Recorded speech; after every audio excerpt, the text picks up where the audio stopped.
I think it's safe to say, based on the current state of SmackDown, we all owe Road Dogg an apology. Ladies and gentlemen, welcome to Ringside Cinema. I am Money Mike, and today is another random wrestling discussion here, as I will be doing every Sunday, discussing the latest news items that maybe did not warrant their own video around the world of wrestling. So, go ahead, hit that like and subscribe button, as I do produce weekly wrestling content here on the channel, and I may be doing a live stream for Night of Champions this Saturday, but I will let you guys know in a couple of days whether or not I will be doing that for sure. Let's start TNA. You know, there's a lot of things going on right now with TNA wrestling. The big thing obviously is the releases. When you look at Tommy Dreamer, Tessa Blanchard, Sammy Callahan, Steve Macklin, Myla Grace. There's been a lot of changes at TNA, and as I alluded to in the intro here, I know Road Dogg said he was feeling a little bit overwhelmed, but I'm starting to think maybe Triple H was using his good friend Road Dogg as a scapegoat for the current product on SmackDown, because boy oh boy, did we blame Road Dogg for everything that was wrong with SmackDown. And we were like, oh, he's gone now. SmackDown's going to be better. And then we still get episodes like we got on Friday night. Maybe it's just a whole entire creative issue. Yeah, I'm trying to think that's the actually problem. Maybe the WWE needs new writers, needs new chefs in the kitchen to help them write the shows, something, because what is going on with SmackDown is not working currently, and it doesn't help that when you give the results that you gave with Jey Uso, Liv Morgan advancing to the King and Queen of the Ring finals, it doesn't help. But we'll talk about the King and Queen of the Ring finals in a little bit here. But yeah, Road Dogg got a lot of flack for the bad creative of SmackDown, and honestly, everyone who ever said Road Dogg was to blame for the issues of SmackDown owes him an apology. And, maybe he will maybe look at maybe going to TNA if they want to offer him a position, like offering him Tommy Dreamer's position, with a head producer, writer, stuff like that. But we'll see. Obviously, you have the partnership with TNA and WWE, so maybe he doesn't want to go work for TNA because they still have that partnership with WWE. But again, it is one of those things where you see the shakeup behind the scenes of TNA and you go, man, what is going on? And you gotta wonder, this is stuff you see where companies will start letting people go before they sell off the company. It really makes you wonder, and again, this could be another thing too with Road Dogg, is that he might see that there's a possibility that the WWE might end up buying TNA before the end of the year. And when you see the releases and the stuff going on behind the scenes, it really does make you wonder if maybe TNA is preparing to sell off the company, to WWE, or, to WWE. So we'll have to see on that regard, but, I do want to talk about what Tessa Blanchard said in regards to her release. Blanchard appeared on CMLL Informa Wednesday night, June 17th, after her release was confirmed, and she clarified things by saying that a U.S. company told her she needed to make a decision if she's a CML fighter or a TNA fighter, After consulting with her dad, which is a legendary Hall of Famer, Tessa Blanchard, realizing that she likes her life in Mexico and has many achievements and goals to pursue in Lucha Libre, the controversial second generation wrestler chose to be 100% with CMLL. It does make you wonder, is there a future for her within maybe AEW? I think that's the first thing you kind of look at, because obviously we have Forbidden Door coming up. Would Tony Khan bring in someone like a Tessa Blanchard? If she is working with CMLL, and obviously the relationship with AEW, CMLL, could we see Tessa in AEW? That would be kind of interesting. We know Forbidden Door is next Sunday, so maybe a future Forbidden Door, or she gets brought in another time, and she could appear on AEW TV. But the thing that I did kind of take note here is she says she likes living in Mexico, and that also led me to think, what if the WWE comes knocking on her door, but not for WWE, but for AAA? Again, her controversial past probably makes her not a good PR hire, but I mean, they did bring back Brock Lesnar, so I think TKO don't really care unless you can make them a lot of money. But could we see Tessa Blanchard down the line maybe go to AAA? That would be kind of interesting, because that would be a portal to the WWE eventually down the line. I would imagine that if she didn't have the controversial past that she has, she might have been in the WWE a long time ago. And you talk about, a horsewomen stable. You talk about the four horsewomen, Charlotte, Becky, Bayley, Sasha. I think if she didn't have her past that she has, I think the WWE might have brought her in and may have tried a four horsewoman faction with Tessa and Charlotte. And speaking of AEW, a couple of top guys are taking a well-deserved vacation, and I am talking about FTR, who has been on the grind in the wrestling world since their arrival in NXT back in 2014, and this was posted on Instagram by Dax Harwood himself. So, for the first time in 12 years, we've decided to step away and take some time for ourselves and for our families.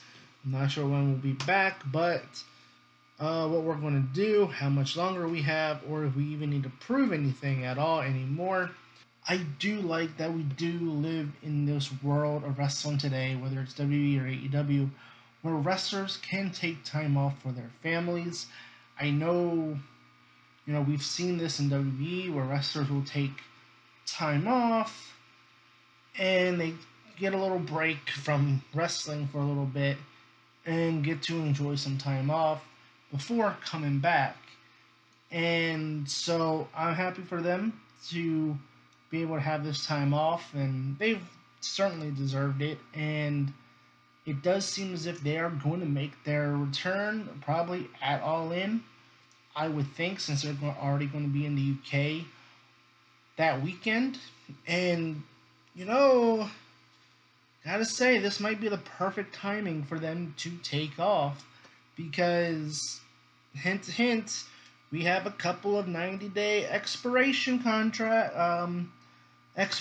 dates coming up while they would be gone, and they would most certainly be up by the time they come back in August. We're talking about the New Day, the Motor City Machine Guns. I mean, if AEW signs the New Day, Motor City Machine Guns, and you bring FTR comes back from their well-deserved vacation, the AEW Tag Team division is going to be absolutely incredible with the matches they can do. I don't know how much longer Cope and Christian, or Edge and Christian, are going to be a tag team. They are the current AEW Tag Team Champions. So, we talk about the New Day, we talk about the Motor City Machine Guns. You got some dream matches right there with Edge and Christian. And yes, look, I'm sorry, AEW Marks. He will always be Edge to me. But that's a dream match right there. You got Edge and Christian against Motor City Machine Guns. I don't know. They've never fought the New. No, the New Day was after Edge retired. So yeah, they've never fought Kofi Kingston and Xavier Woods. So there's some potential dream matches there. But yeah, AEW's top guy is taking a well-deserved vacation. Again, absolutely love that wrestlers today get to take time off for their families and just get to recover, recuperate. We've talked about an off season before, there being an off season in wrestling, but this is probably the best option where the wrestlers can kind of get a refresh and come back and do something new and all this other, whatever, creative refresh or whatever. So I'll be excited if, again, the New Day, Motor City Machine Guns come to AEW, and you bring back FTR going into the fall. Man, it's going to be interesting, especially as we do get into the end of the year and whether or not their option year for 2027 will be picked up, because maybe they'll go back to WWE. But that's a video for another time. Let's go to SmackDown, because we do want to talk a little bit about SmackDown here, as we did see the Cody Rhodes, Gunther, Sami Zayn stuff all lead to what everyone expected was a triple threat match for Night of Champions. And yeah, it went the way you thought it would. Sami Zayn would have some trickery, and he ended up throwing over Gunther. Cody wanted to restart the match. It was a giant mess. Boy, oh boy. I just talked about the state of SmackDown and how people blamed Road Dogg for it, but oh my gosh.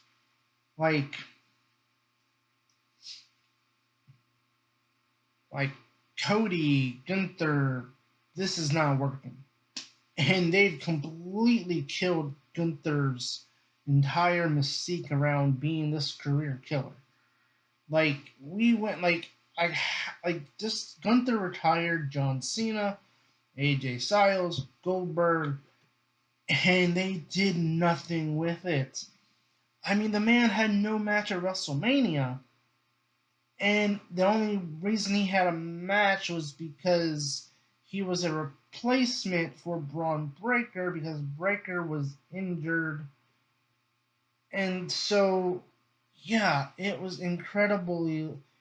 just incredible to see how the main roster has just damaged so many superstars and their characters. And it's a shame too, because Gunther was this guy who we all was supposed to be this big career killer, but now he ain't a career killer. His career is being killed, I will say, by the booking. But yeah, this Cody Gunther stuff, it needs to end after Night of Champions, okay? I'm at the point where, you know what? If Sami Zayn wins the championship this Sunday, I'd be happy. I'd take that. Let's end this video on a high note here. Not an angry note. Let's end on a high note here. Danhausen is continuing his social experiments, or science experiments. And The Miz and Kit Wilson have continued to be kind of electrocuted. Matt Cardona got electrocuted. And he turned in and he morphed into Zack Ryder. You know, he got zapped and he was like, ooh, and then it's like Danhausen asked him, "Are you okay?" And he's like, "You know it." Like, bro, I'm here 100%. You know, I think the WWE, I think right now, I've said it before, but Saturday night's main event, this whole entire Knicks thing with Danhausen, needs to have like a grand finale type of thing. That way the WWE can move on from it. Because if we keep doing this whole curse thing with like sports teams and then it doesn't work, you know what I mean? It's a one-time thing that coincidentally worked. So we had our fun with it. I hope they don't do anything else beyond that. But yeah, I think it's kind of interesting now. You can use Danhausen to turn, maybe potentially change wrestlers' characters, like morph them back into their old gimmicks, or just do something that changes their character so that wrestlers can have a reboot. And this is how they get electrocuted by Danhausen, and they have a new character, or they revert back to an old character. You know, the Miz has been shouting his old catchphrases. Matt Cardona glitched into Zack Ryder. I don't know. I think that'd be kind of fun to do. You know, we talked beforehand. You know, it was the Fiend that was like kind of changing the superstars' characters and reverting them back to like their old self. Like Seth Rollins went from a babyface to a heel. The Miz was a babyface. He went back to a heel, teaming with John Morrison, all because he was feuding with the Fiend. You know, Daniel Bryan was a heel, and then like feuding with the Fiend, turned him back into the Daniel Bryan that we all loved. So, you know, this being Danhausen's new thing where he just electrocutes people into like changing their character, I think that would be kind of fun. It'd be something different, unique. I do want to end here on this. So, this isn't wrestling related here, but if you have not done so yet, you know, the World Cup is here in America. And I just urge anyone to man, go on YouTube, go on, and just watch all these videos of the Europeans coming to America and experiencing America for the first time. And they're trying all these, restaurants, and they're going to like Costco, Buc-ee's.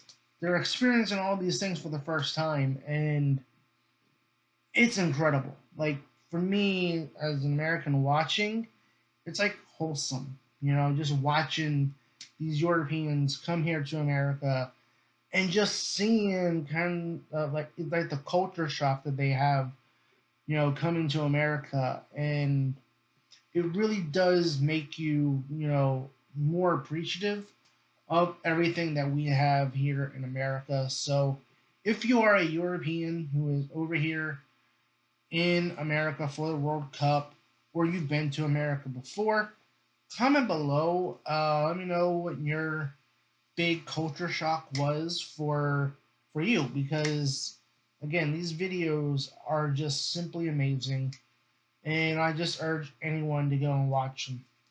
If you want to cheer up, you're in a bad mood, watch those videos, and you'll be very happy that you did.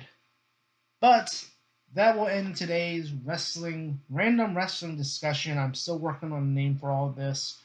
So let me know in the comments below your thoughts on the TNA releases, the state of SmackDown. Will you apologize to the Road Dogg? And what do you think of Danhausen electrocuting superstars potentially back to their old characters and gimmicks? And who do you want to see Danhausen electrocute back to an old gimmick? Leave all that in the comments below. I've been your host, Money Mike, and you've been watching Ringside Cinema.